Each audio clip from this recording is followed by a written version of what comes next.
Shalom, selamat pagi Bapak Ibu yang dikasihi Tuhan. Kita bersyukur kepada Allah kita yang luar biasa.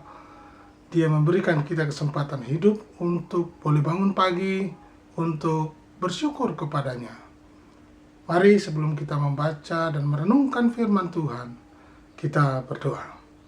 Terima kasih Bapa di dalam surga, kami sungguh bersyukur kepadamu buat hari ini, bahwa kami masih boleh bangun semua karena anugerah Tuhan.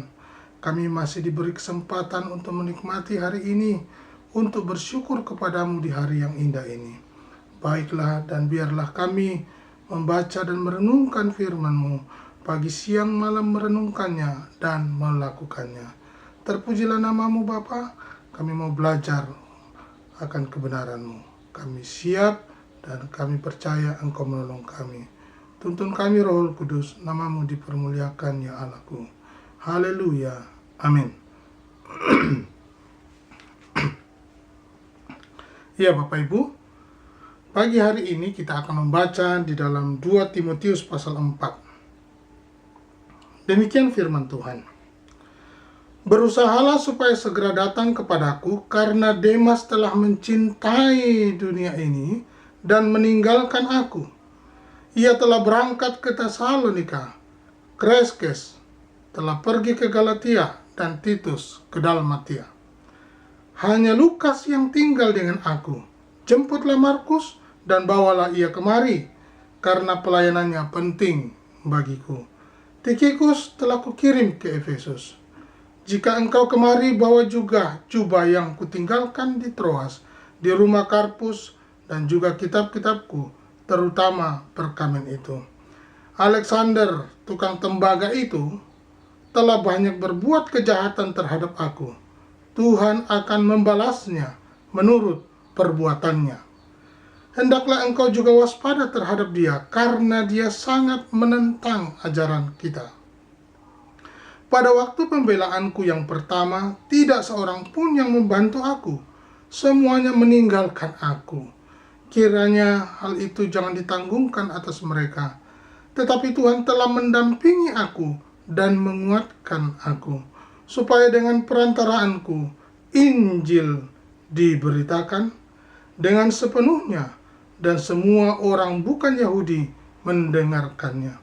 Dengan demikian aku lepas dari mulut singa, dan Tuhan akan melepaskan aku dari setiap usaha yang jahat. Dia akan menyelamatkan aku, sehingga aku masuk ke dalam kerajaannya di sorga.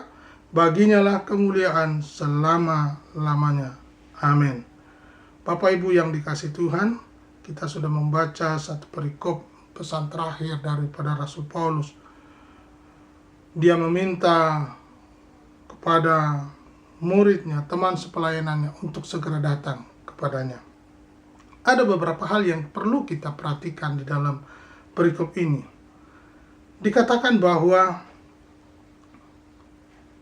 ayatnya yang ke-10, karena Demas telah mencintai dunia ini dan meninggalkan aku. Ia telah berangkat ke Tesalonika, Kreskes telah pergi ke Galatia, dan Titus ke Dalmatia. Demas telah mencintai dunia ini dan meninggalkan aku.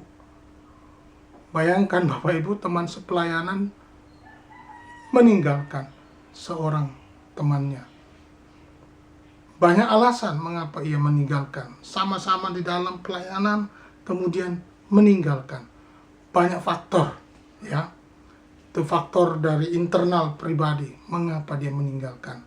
Atau juga dari luar, eksternal, karena temannya itu bisa karena menghadapi persoalan hukum. Seperti Rasul Paulus, dia di dalam penjara. Yang kedua, eksternal yang lain, bahwa ternyata ikut Kristus itu tidak mudah. Dikatakan siap menderita, mengalami penganiayaan.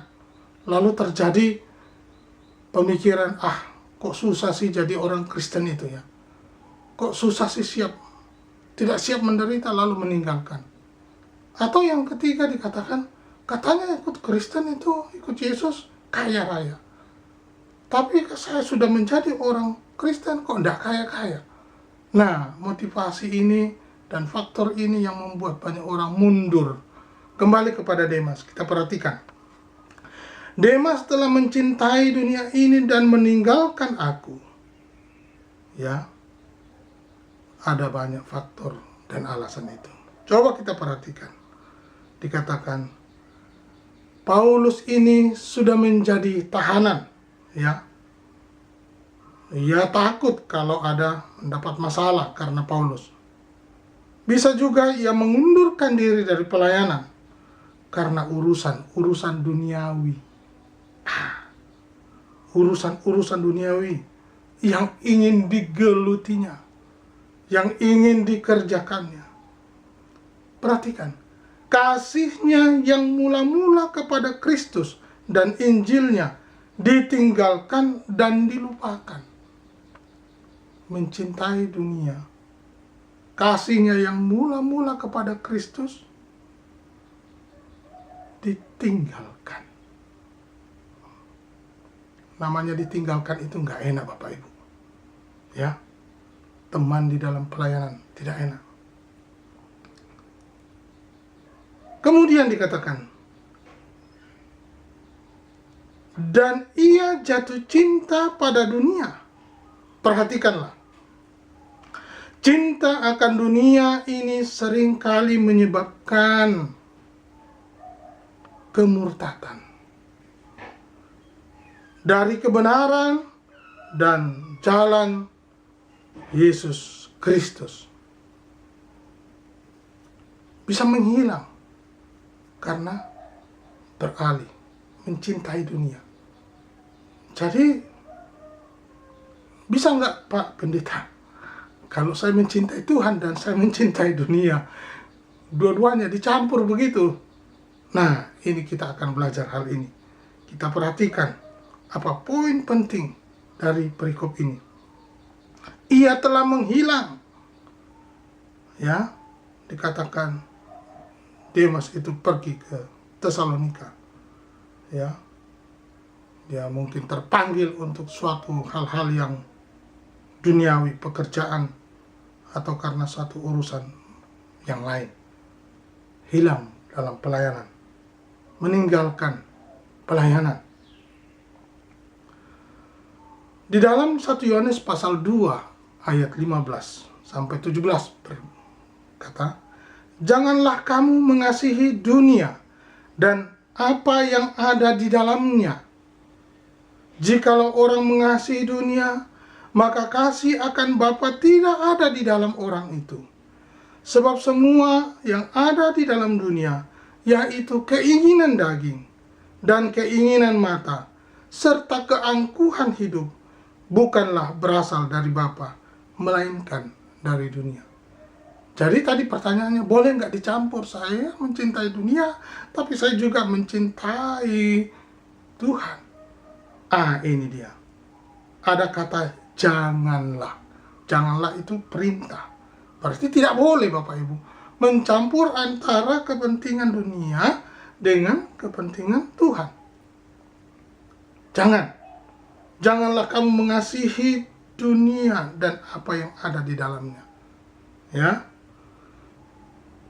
Peringatkanlah kepada orang-orang kaya di dunia ini, agar mereka jangan tinggi hati dan jangan berharap pada sesuatu yang tak tentu seperti kekayaan, melainkan pada Allah yang dalam kekayaannya memberikan kepada kita segala sesuatu untuk dinikmati. Peringatkanlah agar mereka itu berbuat baik, menjadi kaya dalam kebajikan, suka memberi dan membagi.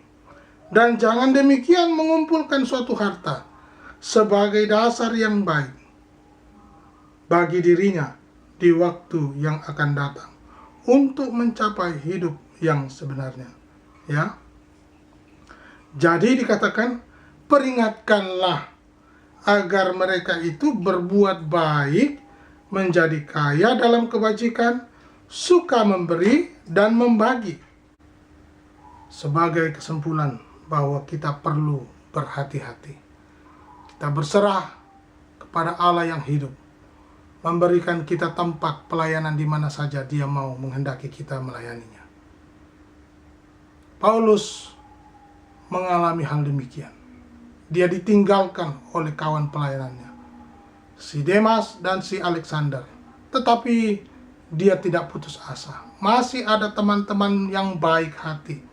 Ada 4 teman-temannya yang baik hati, yang memperhatikan dia. Siapakah dia? Timotius, Titus, Markus, dan Lukas. Mereka adalah teman pelayanan yang baik. Ya. Alkitab mencatat ini. Alkitab mencatat mana yang benar, mana yang baik. Inilah supaya apa?